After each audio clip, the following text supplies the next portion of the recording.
continuar nossa jornada maravilhosa no livro de Romanos. E hoje nós vamos para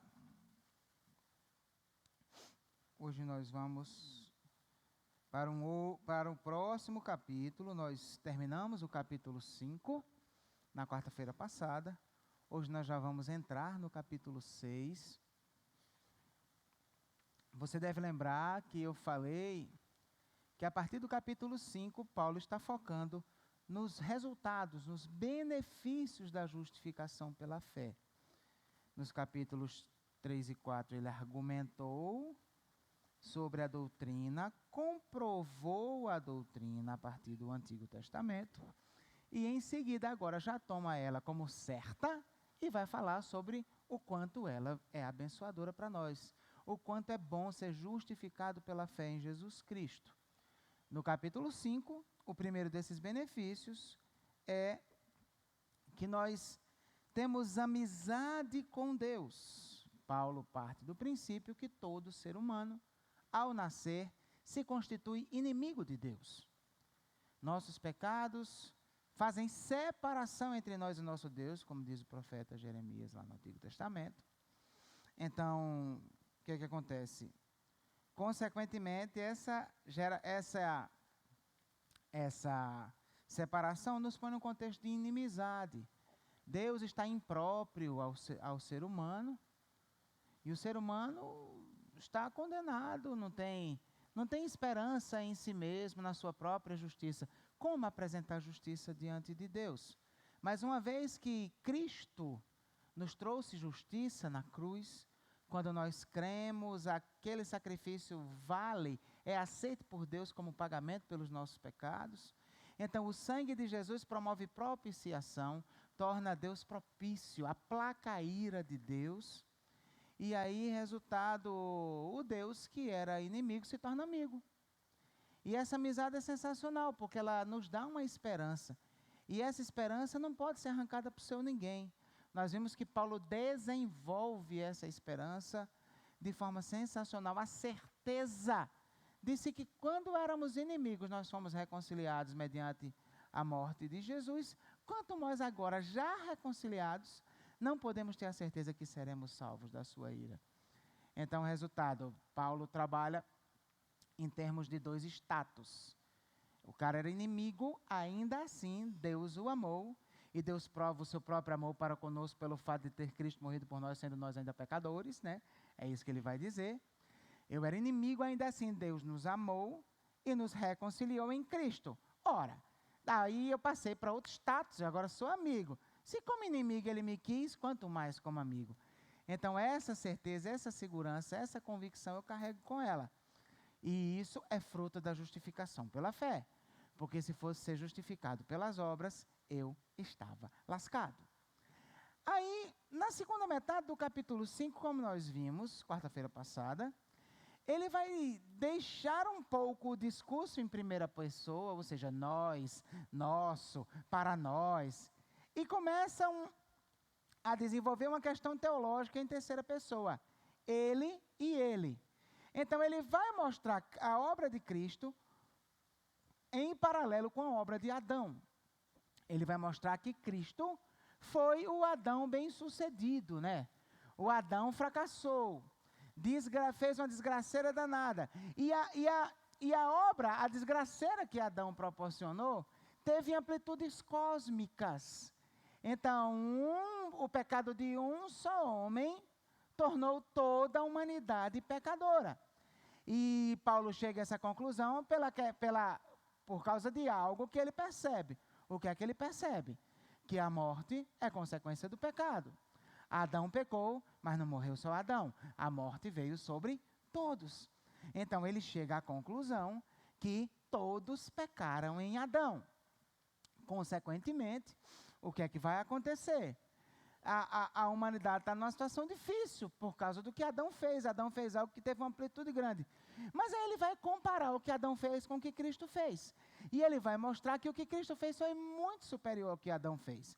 Num sentido foi, digamos assim, em pé de igualdade, porque assim como um por muitos na obra de Adão, também é um por muitos na obra de Cristo. Assim como a desobediência de Adão se tornou representativa, a obediência de Cristo também se torna representativa, mas não somente isso, em outros sentidos aquilo é muito maior. E em que sentido é? A obra de Adão trouxe morte sobre todos por causa de um pecado. Quando Cristo perdoa, não perdoa só o pecado de Adão, perdoa todas as transgressões de todo mundo. Então é uma obra muito maior. Além disso, a obra de Adão, Paulo vai argumentar, que nos tornou súditos de uma rainha. Que rainha é essa? A morte, né? Nos tornou súditos de uma rainha. A obra de Cristo não troca somente a rainha por outra. Não deixamos de servir a rainha morte para servir a rainha vida, não. Deixamos de servir a rainha morte para sermos reis e rainhas com ele. Então, nós reinamos na vida. Então, mais uma vez, Paulo trabalha nessa questão de mudança de status. Presta atenção. Na primeira metade do capítulo 5, inimigo, amigo. Na segunda metade do capítulo 5, servos da morte, reis em vida, reis e rainhas em vida. Então, o resultado, ele está sempre trabalhando nessa questão. E aí, o que acontece? No final do capítulo 5, de repente, Paulo chega e empurra a lei na história. Aliás, parece que ele gosta de fazer isso. Ele fala sobre um assunto, fala, lá no finalzinho, mete a lei no negócio. Porque a lei é uma questão realmente fundamental. Ele vai desenvolver mais sobre isso no próximo capítulo, no capítulo 7. Mas nos capítulos anteriores, sempre a lei vai aparecer. E aí, o que é que ele vai dizer encerrando o capítulo 5? Lembrando aquilo que a gente viu domingo passado, né? Ele vai dizer que a lei foi introduzida, e é interessante que ele usa um verbo que tem o sentido de escorregar pelo meio. Então, o que acontece? É como se a lei fosse uma intrusa, né? Na verdade, o que acontece? A lei foi introduzida no meio do negócio, o início do negócio. Estamos em o que Adão fez, o fim do negócio é o que Cristo fez. Então, a lei não é início nem fim. A lei, ela é intermediária, ela tem um papel de meio de caminho. Ou seja, a lei é que nem iogurte, você já coloca, você já compra preocupado com prazo de validade, né? Então, a lei é assim, ela já foi colocada com prazo de validade. O objetivo da lei não era salvar o homem, isso seria impossível. E no capítulo 7 ele vai dizer por que é impossível. Porque o bem que eu quero fazer eu não faço, o mal que eu não quero eu faço. Então, é impossível a lei salvar o homem por causa da fraqueza da carne. É a carne que está doente. É o que ele vai argumentar no capítulo 7. Então, se a lei não salva o homem, se Deus dá aquele monte de mandamentos já sabendo que eu não consigo cumpri-los, qual é o propósito deles? O que Paulo vai dizer no final do capítulo 5 é que o propósito da lei é elevar o pecado. Em que sentido de elevar o pecado? Fazer o pecado ficar em evidência. Fazer com que todo mundo olhe. Se o negócio está embaixo do morro, alguns veem. Se põe em cima do morro, todo mundo vê, né?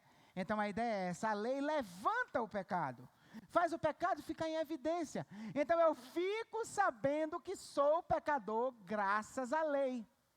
Se não fosse a lei, eu estava lá, sendo pecador do mesmo jeito, porque Paulo vai falar sobre isso, que como quem nasceu antes da lei também morreu, isso é prova de que, mesmo sem lei, o homem está lascado, né? Mas a lei faz eu perceber o quanto sou pecador. E aí, consequentemente, se eu percebo o quanto sou pecador, eu percebo que eu preciso de Jesus. E aí Paulo vai e faz aquela clássica colocação que é tão comum no evangeliquez, onde abundou o pecado, superabundou a graça. E ao contrário da hermenêutica povão que a gente costuma adotar, né? Daquele senso comum de interpretação, ele não está falando do pecado abundando e a graça superabundando na minha vida. Ele está falando do pecado abundando e a graça superabundando na lei. Esse é o contexto. Então, a lei levantou o pecado. Mas se a gente prestar atenção, a lei levanta a graça mais ainda. Por quê? Porque se eu vejo na lei o quanto sou pecador, eu vejo na lei também o quanto Deus me perdoou. Nossa, se eu transgredia tanta coisa assim, como o perdão de Deus sobre mim é grande. Né? Isso aí é algo muito significativo. E tem uma certa relação, por exemplo, com aquela situação. Não sei se você se lembra quando Jesus entra na casa do fariseu, a mulher pecadora entra, chora nos pés dele, lava os pés dele com as lágrimas, enxuga os pés dele com os cabelos. E aí o fariseu vai e diz, se ele soubesse que essa mulher é pecadora, né? Então, se ele soubesse que essa mulher é pecadora, se ele fosse profeta mesmo, ele sabia que essa mulher era pecadora, né? E aí o que é que Jesus vai dizer? Jesus vai dizer, cara, eu entrei aqui, você não me deu beijo, que era comum o anfitrião receber o convidado especial com um beijo na face. Você não lavou meus pés, que aí um escravo da casa lavava os pés dos visitantes, dos convidados, né? Você não lavou meus pés, você não me deu beijo, essa mulher, ela lavou meus pés com as lágrimas, enxugou com os cabelos e beijou meus pés. Aí Jesus vai e diz uma frase muito significativa. O que é que Jesus diz? Que de quem muito se perdoou, muito amou. Você lembra dessa expressão? O que é que Jesus está dizendo? Por que essa mulher tem esse amor todo? Porque ela pecou muito e sabe disso. Diferente de você. Você acha que não pecou. Acha que não tem do que ser perdoado. Então, resultado, a lei, ela também tem esse efeito, sabe? Ela revela o pecado e, consequentemente, revela também o tamanho do perdão. Onde tem muito pecado, tem muita graça na parada. Né? Então, essa foi a ideia. Só que aí o que acontece? Uma vez que Paulo faz uma afirmação dessa, onde abundou o pecado, superabundou a graça, na NVI não me lembro exatamente quais são os termos, estamos no slide 168. Não é o 168, deixa eu ver.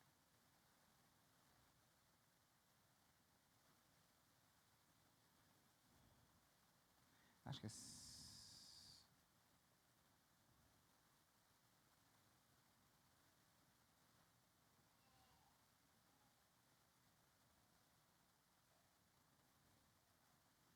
É, 168. Oxi. Por que não deu isso? 168. Isso. Obrigado. Então, quando ele diz, onde aumentou o pecado, transbordou a graça, né? Então alguém poderia chegar à seguinte conclusão: poxa vida, então o pecado não é coisa ruim não, né? O pecado é coisa boa. O pecado é parceiro da graça. Está entendendo? Porque se onde tem mais pecado tem mais graça, olha que ideia legal, a gente peca mais, para que a graça seja maior. E assim Deus é mais glorificado, aleluia. Né? Já pensou a proposta canalha, né? Mas aí Paulo imagina, mas de repente alguém tem uma ideia desse tipo, aí o que é que ele vai fazer? Por isso que ele começa o capítulo já lançando essa pergunta retórica. Próximo, passa lá para o 170, por favor, filho, 170. Que é que ele começa dizendo no capítulo 6, que diremos então? Continuaremos pecando para que a graça aumente? De maneira nenhuma. Nós, os que morremos para o pecado, como podemos continuar vivendo nele? Então, o que é que acontece? Agora, Paulo vai começar falando do segundo benefício que nós temos por causa da justificação pela fé. O primeiro, amizade com Deus. O segundo, somos libertos do pecado. Amém? Então, ele começa falando que nós somos libertos do pecado, unidos com Cristo em sua morte e ressurreição. E aí, como eu já falei, ele lança essa pergunta. No verso 1 ele lança a pergunta, no verso 2 ele dá uma resposta geral. A resposta geral é o quê? De maneira nenhuma. Nós, os que morremos para o pecado, como podemos continuar vivendo nele? E a partir do verso 3, ele vai desenvolver essa resposta, que ele dá resumidamente no verso de número 2. Tá? A questão por que Paulo é tão enfático em dizer que de maneira nenhuma nós vamos viver no pecado para que a graça aumente? Qual é a grande questão? O que é que ele estava falando no capítulo 5, na segunda metade? Ele fez um contraste entre quem? Cristo e Adão. Não é isso? Então, olha só. Ao contrastar a obra de Adão e Cristo, ele está mostrando que Adão trouxe o pecado e nos tornou súditos da morte, como eu já falei. Cristo trouxe a justiça e nos tornou reis em vida. A questão é a seguinte, é que o ser humano, mais uma vez, é dividido em duas categorias, em dois status. Ou o sujeito está em Adão, ou o sujeito está em Cristo. O que é estar em Adão? É permanecer no seu estado natural de nascimento. Pecador, condenado, herdeiro da culpa de Adão e herdeiro da natureza pecaminosa de Adão. Então, resultado, isso é uma coisa da pessoa que não é regenerada. Mas quando você crê no Evangelho, você progride de status, você deixa de estar em Adão e passa a estar em Cristo. E aí o que é que acontece? Paulo parte do pressuposto de que quem está em Cristo morreu para o pecado, porque viver no pecado é coisa de quem está em Adão. Deu para entender? Então eu me falei de jeito meio confuso assim, mas de uma maneira mais explicada. Eis a questão. Adão trouxe o quê? O pecado. Cristo trouxe o quê? A justiça. Tá? Então, quem está em Adão, vive no pecado. Quem está em Cristo, foi justificado e tem agora, como razão, como objetivo, viver a justiça. Consequentemente, o que é que ele está dizendo? Não faz sentido eu pecar mais, para a graça ser maior. Pecado, buscar o pecado, viver no pecado, ter o pecado como estilo de vida, é coisa de quem está em Adão. E isso é passado. Quando eu progredi de Adão para Cristo, eu morri para aquela velha natureza. E aí Paulo vai falar agora, que existe algo, um símbolo de fé, que nós realizamos, que diz exatamente que isso aconteceu na nossa vida. Que símbolo de fé é esse? O batismo. O que é que ele vai falar? Ou vocês não sabem que todos nós que fomos batizados em Cristo Jesus, fomos batizados em sua morte. Portanto, fomos sepultados com ele na morte por meio do batismo, a fim de que, assim como Cristo foi ressuscitado dos mortos, mediante a glória do Pai, também nós vivamos uma vida nova. Se dessa forma fomos unidos a ele na semelhança da sua morte, certamente o seremos também na semelhança da sua ressurreição. Então, Paulo agora ele vai desenvolver essa morte para o pecado que deve ser uma realidade na vida dos que estão em Cristo. E aí, aqui ele recorre à experiência do batismo. Mas por quê? O que é o batismo, queridos? O batismo, na verdade, ele é uma manifestação visível de uma realidade invisível que já ocorreu na vida daquela pessoa que vai ser batizada ali. Tá? Que realidade invisível é essa?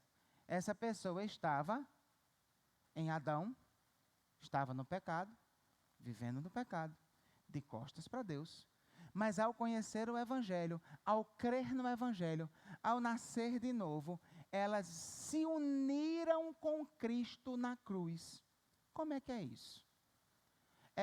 Quem é que estava na cruz há 2000 anos atrás? Cristo, correto? Mas quando Washington creu nele, é como se Washington, pela fé, fosse pregado naquela cruz com ele. E aí o que é que acontece? Aquela morte, aquele sofrimento que Cristo passou, ele é a morte e o sofrimento de Washington. E aí, o sangue que foi derramado por Jesus é como se tivesse sido o sangue de Washington. Ou seja, aquilo que Cristo fez serve como pagamento pelo seu pecado.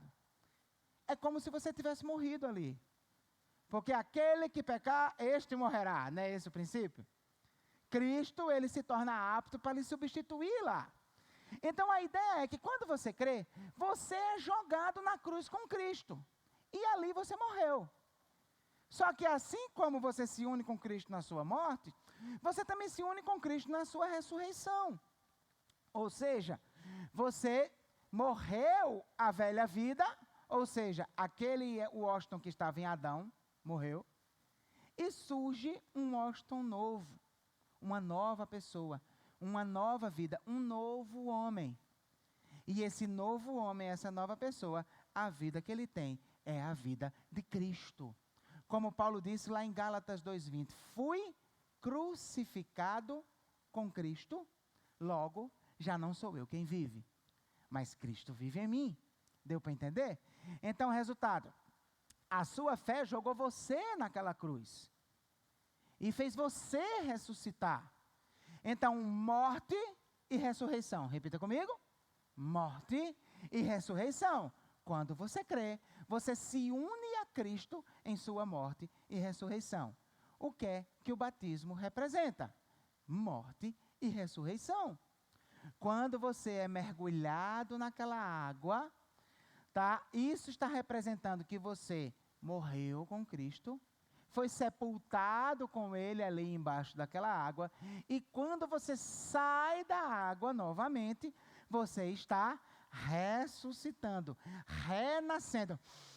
Você respira de novo quando você sai da água. E uma vez que você sai da água, você está dizendo para as pessoas, a minha vida não é mais a mesma vida. Ok? Então, o que é que Paulo está dizendo para aquele pessoal? Paulo está dizendo para eles, gente, preste atenção, não pode. Olha o batismo de vocês. Por que vocês foram batizados? Justamente para mostrar que vocês morreram para a vida antiga e renasceram para a vida nova. Então, vocês não podem pecar mais para a graça aumentar. Buscar o pecado, gostar do pecado, adotar o pecado como estilo de vida, não faz parte da vida que vocês têm hoje. Isso era coisa da vida antiga. Mas vocês agora têm uma vida nova.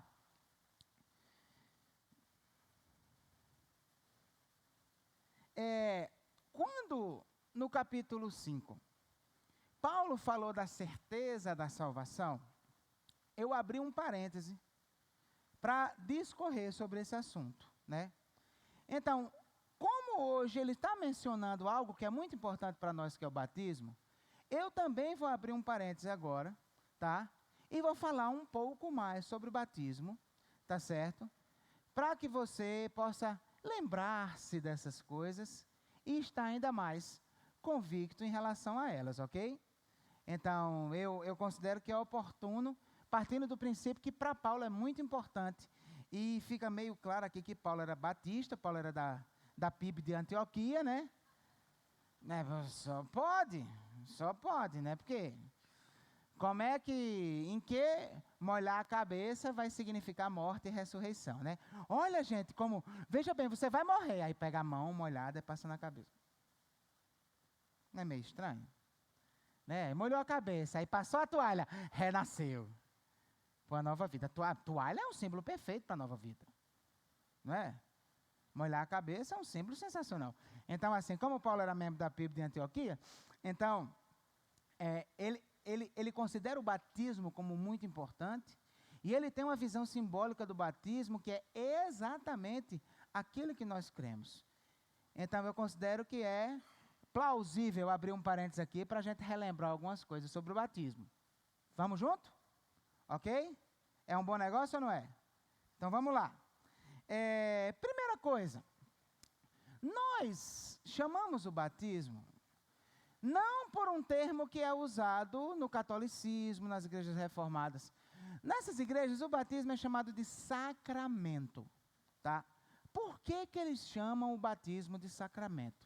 Porque eles acreditam que quando a pessoa é batizada, está acontecendo ali tipo um milagre espiritual. Então, o sagrado derramou algum poder sobre aquela pessoa naquele momento.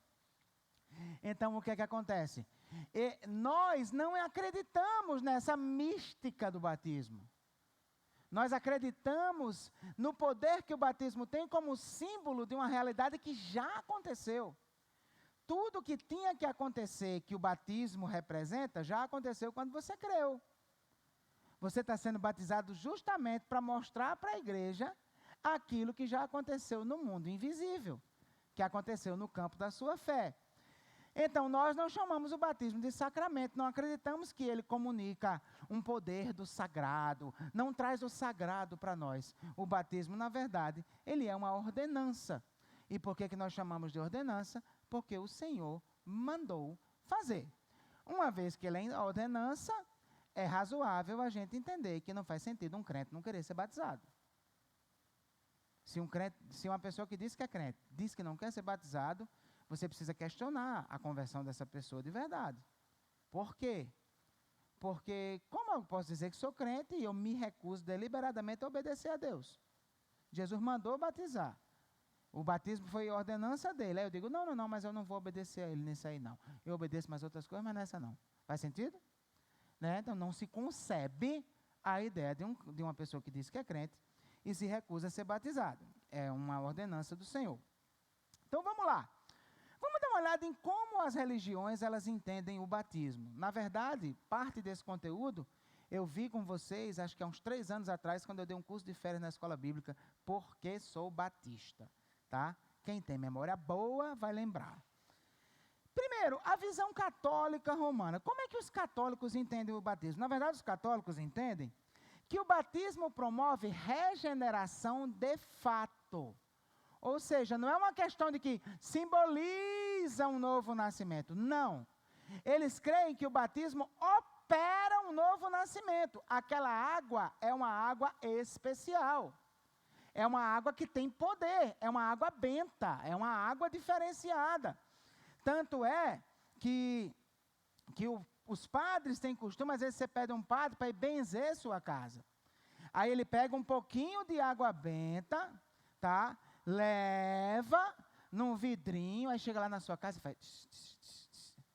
Você já viu isso? Não, quem tem passado católico, tá? Já viu isso acontecer. Eu vi isso acontecer na minha casa inúmeras vezes, quando eu era criança, quando eu era adolescente.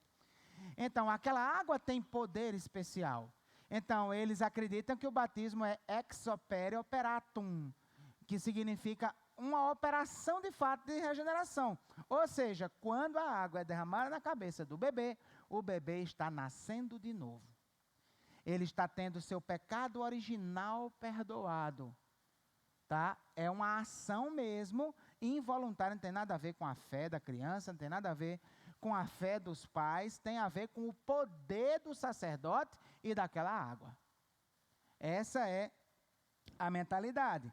E aí eles dizem, olha, a Bíblia mesmo fala, ele nos salvou pelo lavar regenerador e renovador do Espírito Santo. Então, como se porventura isso fosse o batismo. E aí, vocês foram batizados em Cristo Jesus. Aqui está dizendo que foi de verdade, não é simbolizou, não é representou. Então, por exemplo, os bebês, eles precisam ser batizados para serem purificados do pecado original e salvos. Eu não sei se você sabia disso, mas, por exemplo, lá no Nordeste, existe uma cultura de que se um bebezinho morreu sem ser batizado, eles batizam o cadáver. Você sabia disso? Pois existe isso, e a expressão é, para não morrer pagão. Essa é a expressão que se utiliza na cultura católica romana, e eu digo isso porque eu fiz primeira comunhão, fiz todas essas coisas. Então, eu vivi essa realidade no meu passado. Então, o que é que acontece? aquela água é poderosa até para resolver o problema de um morto, para se ter ideia. E aí, resultado, o que acontece? Havia uma doutrina criada por Tomás de Aquino, a doutrina do limbus infantium. Se você tem um passado católico, você deve lembrar dessa história, que a criancinha que morre sem ser batizada vai para o limbo. Porque qual era a ideia? Eles precisavam de um lugar para colocar as criancinhas para não ser tão agressivo como o inferno, né? Porque, bebezinho, né, ir para o inferno. Aí criaram lá um limbus infantium, só que aí Bento XVI acabou com o limbus infantium. Tá? Então já não existe mais, já não é mais doutrina oficial. Mas, então, o que é que eles acreditam? Eles acreditam que o batismo opera a regeneração de fato. A Igreja Reformada, ela tem uma visão diferente, tá? O batismo, ele não opera a regeneração de fato, mas ele é um sinal da aliança de Deus com a família, substituindo a circuncisão, que era o sinal da aliança de Deus com aquela família do Antigo Testamento. Então, de fato, Paulo faz essa associação do batismo com a circuncisão em Colossenses. O que é que ele vai dizer? Nele também vocês foram circuncidados, não com uma circuncisão feita por mãos humanas, mas com a circuncisão feita por Cristo, que é o despojar do corpo da carne. Isso aconteceu quando vocês foram sepultados com ele no batismo, e com ele foram ressuscitados mediante a fé no poder de Deus, que o ressuscitou dentre os mortos. Então, o que é que acontece? O batismo substitui a circuncisão como sinal visível da aliança de Deus. Se no Antigo Testamento a circuncisão era operada nos bebezinhos, por que não fazer o batismo também com os bebezinhos? Essa é a visão. Por isso que eu não sei se você sabia disso, mas, por exemplo, na Igreja Presbiteriana do Brasil, se batiza bebezinhos, tá? Então, eu achava, quando eu me converti, com pouco tempo de convertido, eu fui para um culto na Igreja Presbiteriana, eu não sabia disso, eu pensava que era assim, católico batiza bebezinho, mas crente de toda espécie só batiza gente grande. Eu pensava que era desse jeito. E aí eu me lembro que quando eu entrei, eu fiquei horrorizado, porque no culto, daí a pouco foi o teu batismo, lá vai trazendo o bebezinho, uma bacia d'água, eu digo, oxe, eu estou na missa? Na época eu achei estranho pra caramba, né? Eu, como assim? Aí a irmãzinha ficou tocando um negocinho lá no piano, aí o pastor foi lá e molhou a cabeça do bebezinho. Então, para eles, é um substituto da circuncisão, como a circuncisão era operada sobre os bebês, o batismo também deve ser administrado sobre os bebês.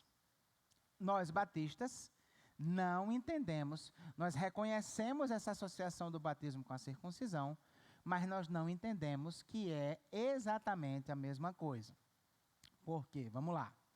Para nós batistas, o batismo é um símbolo visível da regeneração, o texto que nós já lemos lá e que eu já expliquei em Romanos, ok? O que é que o batismo representa?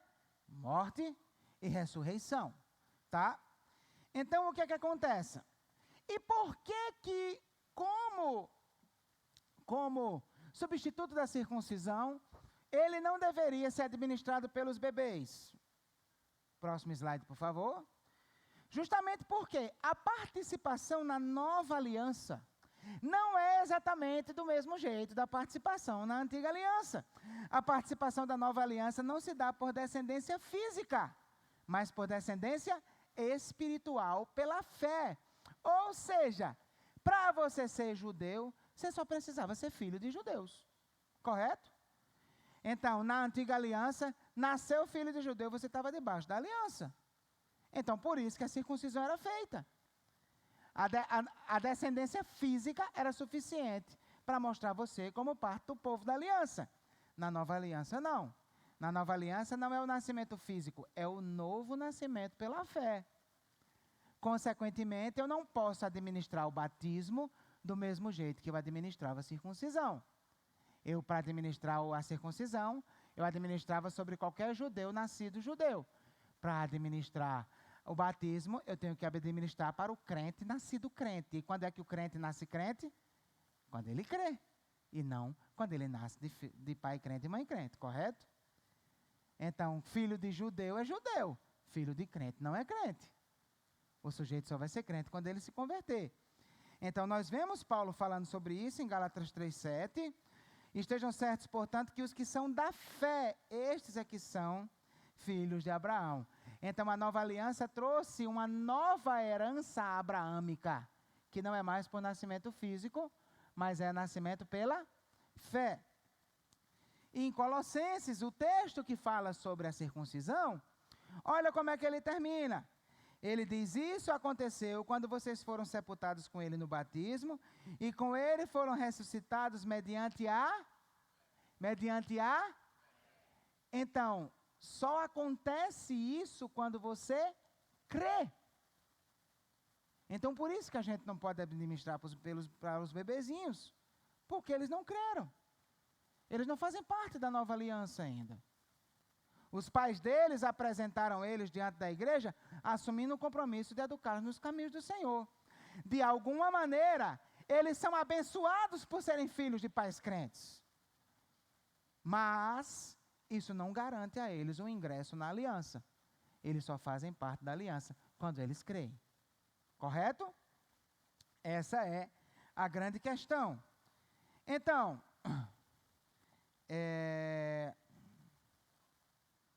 próximo slide, 179. Outra questão, por que a gente não batiza bebezinhos? Batismo é para discípulos. Logo, está condicionado ao arrependimento e à fé. Mateus 28:19, quando Jesus estabelece, ordena o batismo, o que é que ele diz? Vão e façam discípulos de todas as nações, batizando-os. Esse os, que é um pronome relativo, está se referindo a quem? Os discípulos. Então, para você ser batizado, você precisa ser discípulo. Batismo é para quem é discípulo. E o discipulado funciona da seguinte maneira: o mestre chama e o discípulo toma a decisão de segui-lo. Então, se o sujeito não tomou a decisão de segui-lo, ele não é discípulo. Então, precisa da decisão da pessoa, não pode ser administrado sobre alguém que não tem fé. Então, você vê na pregação dos apóstolos o arrependimento como condição para o batismo. Arrependam-se cada um de vocês seja batizado em nome de Jesus Cristo. Estão prestando atenção? Então, arrependa-se e aí você vai ser batizado. A resposta clássica de Filipe para o eunuco, no próximo slide. Quando o eunuco está vindo, você deve lembrar desse texto. Você lembra desse texto? Lá em Atos, né? Filipe é levado para próximo para uma estrada, daí a pouco vinha um eunuco num transporte, e o eunuco estava lendo o livro de Isaías. Ele levou sobre si as nossas dores, levou sobre si as nossas enfermidades, o castigo que nos traz a paz, blá blá blá. Aí, qual foi a crise do eunuco? O eunuco estava lendo Isaías falando isso, e ele queria saber se Isaías estava falando dele mesmo ou de outra pessoa. Quem é essa pessoa que está vivendo essa experiência que chamou tanta atenção? E aí o que é que Filipe fez? Filipe mostrou para ele que aquilo se tratava de Jesus. E aí, resultado, depois que Filipe evangeliza o eunuco sabia que os cristãos eram batizados para ingressar nessa nova comunidade. E aí o eunuco olha para Filipe e diz: olha ali a água. Devia ter uma lagoa, né? Algo assim na beira do caminho. Olha ali a água. O que é que impede que eu seja batizado? Aí Filipe diz: não, para ser batizado você tem que fazer a classe de batismo. Para ser batizado tem que passar 6 meses fazendo o discipulado, ter 3 conversas com o pastor, uma visita no gabinete, né, preencher 4 formulários, né, passar pela comissão, era a comissão de membros, né, ser entrevistado pela comissão de membros e não sei o quê. Né? Na verdade, a questão de Filipe foi somente: olha, você pode, se você crê de todo o coração. Você só tem que ter isso. Agora, se não tiver isso, não pode. Se não tiver isso, não tem condição. Precisa crer de todo o coração. Então, Filipe deixa claro para o eunuco que a exigência para o batismo é a fé, tá? O sujeito precisa crer. E aí, queridos, Oxe, já acabou? Não, vamos fazer o seguinte, vamos parar por aqui. Porque se eu for entrar, eu quero terminar. Aí quem vai de ônibus chora. Então vamos encerrar, né? E aí no próximo a gente continua de onde parou, tá bom? Vamos ficar em pé?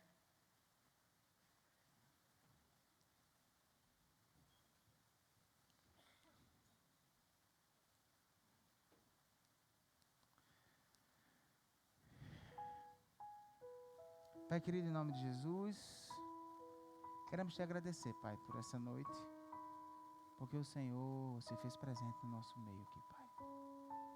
Obrigado por poder te adorar, obrigado por poder te louvar, obrigado por poder aprender mais da tua palavra. Quero pedir que tua misericórdia se renove sobre a gente, se renove sobre todos aqueles que estão sofrendo muito. Pai, o Senhor é a única razão para a gente não desistir. Ainda bem que o Senhor é muita coisa. Então ter o Senhor como razão é ter todas as razões do universo, Pai. Nos mantém firmes, Senhor.